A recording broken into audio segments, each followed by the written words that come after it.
Sherrilyn, there's been a lot of talk about next steps for the Martin family, from a civil suit to the Justice Department.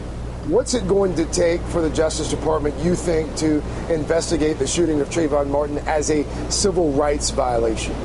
Well, Ben and the NAACP have done an extraordinary job of mobilizing the public to sign a petition. I think the last I heard it was 250,000 people. When I went to bed last night, it was 100,000 people. I mean, maybe in an hour or two, who'd signed a petition asking the Attorney General to investigate. We also know that the Attorney General takes this quite seriously and that his senior staff will be looking into this. You know that the FBI had opened an investigation in March. And now what we'll be doing as civil rights law organizations, and what we know the Department of Justice will be doing, is looking at the available civil rights statutes to determine whether or not there can be first a federal investigation and then a federal prosecution of some kind. And I have to say that I'd go a step further than Ben and say there's almost no aspect of this case or verdict that doesn't have to do with civil rights, despite Mr. O'Mara's protestations to the contrary.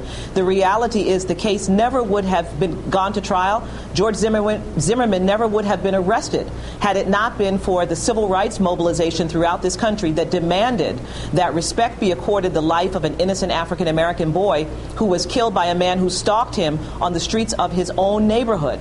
So when it moves to the federal realm, probably most likely in play is the federal hate crime statute, the Matthew Shepard, James Byrd hate crime statute, in which the charge is based on bodily injury because of someone's race, color, or national origin. There is no question that race would be at the center of any federal charge. Let me jump in really quickly here. How likely is that? At this point, considering the verdict yesterday, considering double jeopardy laws, how likely is the Justice Department to pursue something like that? Well, it would not be double jeopardy. The hate crime statute is a separate federal statute. And as I said, it speaks to bodily injury because of race. As Ben Jealous just pointed out, not only did the prosecution and the defense keep race out of the state trial, the judge ordered it out. She would not allow the words racial profiling, for example, to be used. Instead, they could only talk about profiling.